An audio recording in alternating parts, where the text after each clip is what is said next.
Hi friends, வணக்கம் and welcome to எங்கள் வீட்டு சமையல். நம்ம இன்றைக்கி ஈஸி பிரேக்ஃபாஸ்ட் ரெசிபியான மில்க் பராத்தா எப்படி செய்யணுன்றது தான் பார்க்க போகிறோம். வாங்க வீடியோக்குள்ளே போகலாம். இந்த வீடியோவில் ஒரு மில்க் புரோட்டா அல்லது பால் சப்பாத்தி தான் செஞ்சு காட்ட போகிறோம்.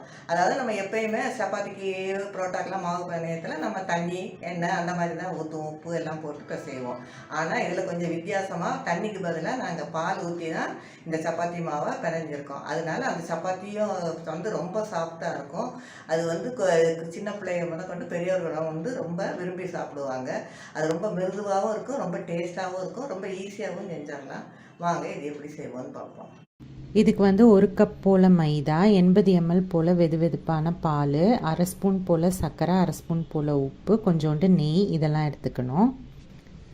இப்போ வந்து எல்லா பொருளையும் நம்ம வந்து மாவோடு சேர்த்துக்கணும். அதாவது உப்பு, சர்க்கரை, அதுக்கப்புறமா நெய் இதெல்லாம் சேர்த்துக்கணும்.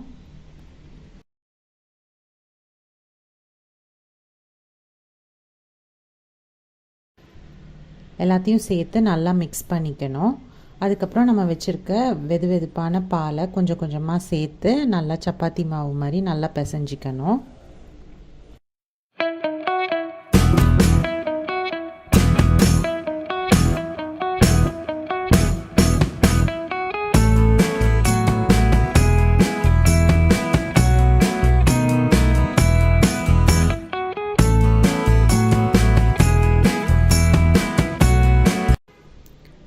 நல்லா பிசைஞ்ச பிறகு அதை ஒரு 15 நிமிஷம் போல் அப்படியே ரெஸ்ட் பண்ணிடணும்.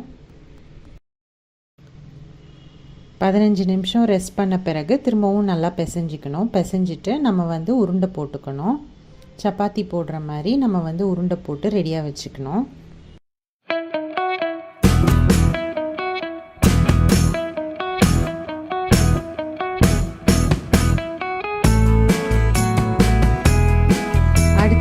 அந்த பலகையில் போட்டு நம்ம வந்து இந்த மாதிரி ரோல் பண்ண ஆரம்பிக்கணும். இதை வந்து ஓரளவுக்கு விரிச்சு விட்ட பிறகு நம்ம வந்து எண்ணெய் தடவணும் உள்ள.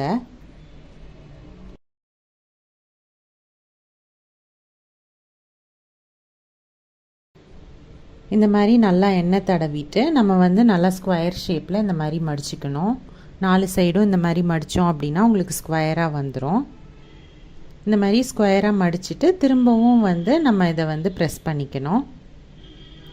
நீங்கள் வந்து திரும்பவும் இதை ரோல் பண்ணிங்கன்னா நம்ம சப்பாத்தி போடும்போது நல்லா உங்களுக்கு லேயராக வரும். அதுக்காக தான்.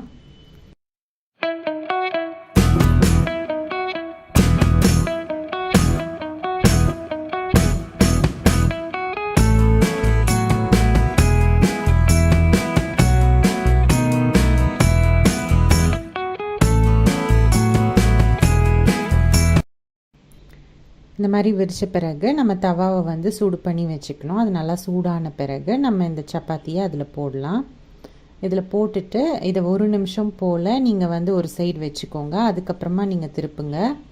கல்லை வந்து மீடியம் ஃப்ளேமில் வச்சுக்கோங்க. இந்த மாதிரி திருப்பி விட்ட பிறகு சுற்றிலும் நீங்கள் வந்து எண்ணெய் விட்டுக்கோங்க. எண்ணெய் விட்டுட்டு 2 சைடும் நல்லா வெந்த பிறகு நீங்கள் வந்து எடுக்கலாம். இந்த மில்க் பராத்தா பார்த்திங்கன்னா நல்லா சாஃப்டாக இருக்கும், நல்ல லேயரோடையும் இருக்கும். ஸோ சூப்பராக இருக்கும். ஸோ இந்த ஈஸியான டிஃப்ரெண்ட்டான பிரேக்ஃபாஸ்ட் ரெசிப்பியை நீங்களும் ட்ரை பண்ணுங்கள். ட்ரை பண்ணிவிட்டு உங்களோட ஃபீட்பேக்கை எங்களோட ஷேர் பண்ணுங்கள். இந்த வீடியோ உங்களுக்கு பிடிச்சிருந்ததுன்னா லைக் பண்ணுங்கள், ஷேர் பண்ணுங்கள், சப்ஸ்கிரைப் பண்ணுங்கள். மறக்காமல் பெல் பட்டனையும் டேப் பண்ணுங்கள். அப்போ தான் எங்களோட ரெகுலர் அப்டேட்ஸ் உங்களுக்கு வந்து சேரும். தேங்க்யூ.